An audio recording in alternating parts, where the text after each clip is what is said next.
j'ai pas nekkatuma woon ministre de la justice bi ñuy voté loi d'amnistie bi défendre binduma ko défendre ma ko am na loi yu bëri nag Sénégal maa leen bind défendre leen mais boobu binduma ko défendre ma ko man mars 21 ba 22 nekkuma woon ci gouvernement bi. voilà gars yi balaa ñuy continuer vidéo bi ma lay wax nga like vidéo bi maximum de like bu dee abonné boo nga abonné bés cloche de notification bi kii di Ismaïla Madior Fall daal dina dégager ay responsabilités am ci loi d'amnistie bi nga xam ne kii Macky Sall woote woon na ko ci réew mi kon gars yi ñu dem di ko ñëwaat te mooy fàtte def seen jàngat ci commentaire yi.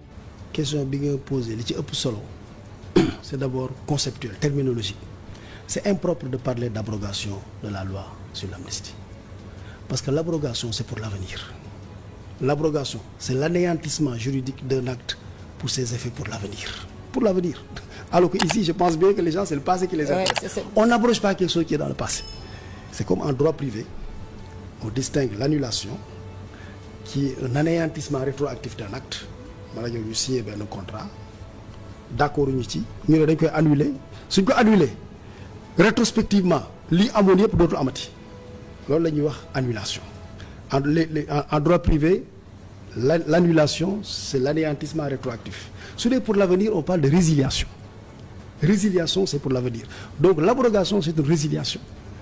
Donc, on anéantit les effets de l'acte pour l'avenir. Autrement dit, on arrête la production d'effets juridiques de l'acte. On peut arrêter.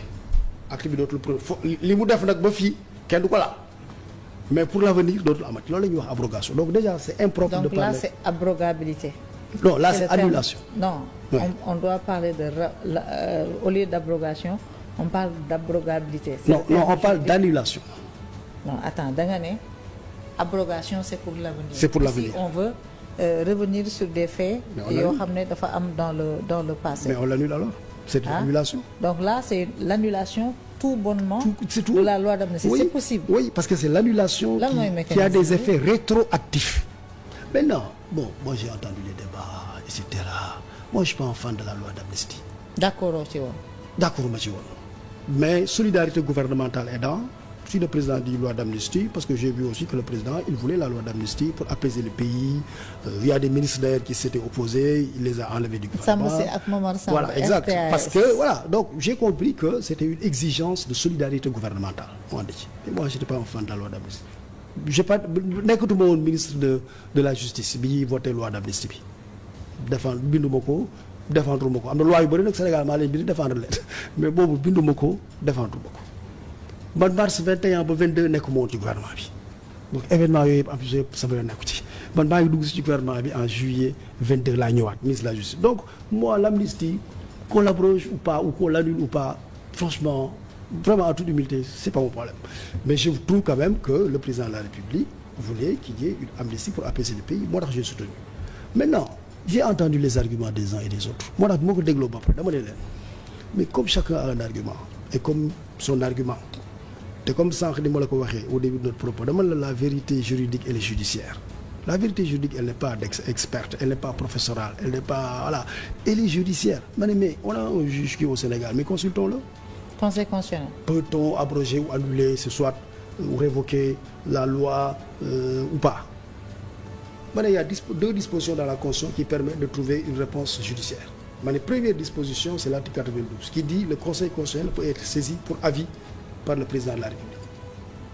Le président de la République, su fekkente ne dafa xool débat bi takarnaase ku nekk am say argument question bi sensible mu xool par rapport à l'avenir du pays mu ne xaaral ma saisir conseil constitutionnel déglu xalaatam ci possibilité d'abroger ou d'annuler ou non la loi conseil constitutionnel répondre su conseil constitutionnel répondre mu ne ñun de laa yoon nañu conseil constitutionnel waaye lii la wax de te conseil constitutionnel li muy wax c'est des avis c'est une décision le conseil l'article 21 de la loi organique sur la Cour suprême sur le conseil constitutionnel de 96 le conseil rend virgule en toute matière des décisions. De 96 ou de 2016? 2016, merci Maïmouna, merci infiniment, vous êtes attentive, vous êtes vigilante. Donc 2016, mu ne que le conseil rend en toute matière des décisions motivées. Donc si le conseil donne un avis au président sur l'abrogabilité, l'annulabilité ou la révocabilité de la loi, le président constate ça et donne suite selon l'avis du conseil. Mais su fekkee ne loolu amul mais comme on a dit que on va adopter la loi lors de cette législature pour bientôt. Mais on attend. Si on l'adopte, les gens qui sont d'accord, ils applaudissent, ils votent. Ceux qui ne sont pas d'accord, ils attaquent la loi devant le Conseil constitutionnel. S'ils l'attaquent devant le Conseil constitutionnel, le Conseil va donner son verdict sur la loi. Mais là, ils font une loi ESAN, non? ESAN, c'était une loi d'amnistie. Bi adopté la loi de l'Assemblée. Mais depuis qu'ils ont attaqué, le Conseil constitutionnel a rendu et a validé la loi ESAN. Donc, mais conséquences juridiques. C'est-à-dire, on se demande. Mais les conséquences juridiques, on apprécie là. Si la loi est validée, si on considère que oui, on a validé la loi d'amnistie, mais on tire les conséquences. Si on ne l'a pas validée, on tire les conséquences. Ouais, mais pour moi, vraiment, moi je comprends, il n'y a pas de problème. En fait, l'équation bi fan la nekk dañoo voté une loi boo xam ne dafa amnistier tous les faits. dafa permettre à plus de 1000 personnes de sortir de prison. ñu condamné woon pour crime, pour des délits mineurs, pour des faits graves, ñu bari dañ cee génn prison. ñu bari dem mun cee dem def li nga xam ne mooy seen droit de vote, ñi nekk ci candidat. léegi bu ñu annuler loi bi dañuy revenir ci situation antérieure bi. Et je me demande mais amul quand même ñu nekk candidat. Non, il y a beaucoup de faits, mais amul ñu nekk candidat ci loi d'amnistie bi. amul ñu nekk non, xam nga entre temps defuñu fi ay élections. waaw vous avez raison. Donc bu ñu annuler loi bi dañuy retrouver ci situation. sauf pour les législatives et encore le débat risque d'être.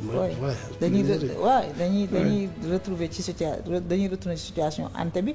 Je me demande ñoom ñii di œuvrer pour que ñu annuler loi boobu. Est-ce qu'ils sont conscients des conséquences juridiques? Parce que bu ñu annulé woon loi bi tey président bi il était en prison, le premier ministre était en prison, le président de l'Assemblée nationale il était sous bracelet électronique, il y a des DG qui étaient en prison, il y en a qui étaient même sortis du pays, il y en a qui étaient en prison, les gens qui ont incendié le bus de Yara. Qu'est-ce qu'on fait de ce beau monde-là? Comment on va Et j'ajoute à ta liste, il y en a qui considèrent même que cette loi d'amnistie a pu profiter au Premier ministre qui a été candidat. Parce que lui, sa candidature à la présidentielle a été écartée. À cause de l'affaire Mame Mbaye Niang. Si on fait une interprétation large, on peut l'inclure dans l'amnistie. Si on fait une interprétation stricte, on ne l'inclut pas. Bon, bref. Voilà. Mais donc, le problème est posé même là. Mais c'est tellement complexe que moi, je n'ai pas de réponse. Non. Mais on avisera. C'est-à-dire que si on abrège la loi d'amnistie, mais après, on gère les conséquences, c'est tout. On gère les conséquences. C'est-à-dire que si on est anéantissement total de tout ce que la loi d'amnistie a permis de faire. Parce que c'est ça. Parce que quand on dit abrogation, encore une fois, c'est pour l'avenir. Maintenant, attention, la loi aussi peut dire abrogation. En disant, les jotons en bas près, qui est toujours maintenant, c'est pour l'avenir. Encore, moi, je trouve ça bizarre. En tout cas... Parce que la loi d'amnistie, les membres de l'ancien régime le profitaient. Et que dañ ko wara dindi pour que les membres de l'ancien régime, avec le système de l'ancien régime, menent face à la responsabilité pénale. En tout cas, c'est une équation juridique à plusieurs inconnus. On verra quand la loi sera adoptée. On verra comment résoudre toute cette équation. Mais c'est une équation juridique. Hein. Voilà, en tout cas, si c'est une annulation au sens propre du terme, au retour au statu quo ante, en tout cas, l'application ou l'applicabilité de la loi pourrait poser problème. Mais bon, on verra. On verra. Oui, il n'y a pas de problème. Kon gars yi ñoo ko déggandoo kii di Ismaïla Madior Fall moom li mu xam ne moo di loi d'amnistie moom yoonam nekku ci kon moom daal day dégager ay responsabilités am kon daal bu ma jiwul Macky mooy mu di des ci affaire yi parce que gars yi moom bu neexee dinañ ñëw mais bu naqaree moom ku nekk dina leeral ne mu bokk na ci wala bokk ci mais ak lu mën a xew rek loi bi heure bu ko tegee ci taabal ji moom dinañ xam kan moo si laale ak kan moo si laalewul te loi bi moom mu ñàkk il faut ñu teg ko ci taabal ji parce que sénégalais yi ñoo ko soxla loi boo xam ne ay bakkan dañ cee faatu ñu wote ko pour rek bàyyi affaire yi mu sedd loolu moom dafa yomb trop te day tax sax boo liggéey moo daal di amaat ci réew mi kon gars yi fii la ñuy yemal vidéo bi ma lay wax bu dee abonné gu nga abonné like vidéo bi maximum de like waaye bul fàtte bës ko notification bi pour man di am suñu vidéo saa yu nekk yaa ngi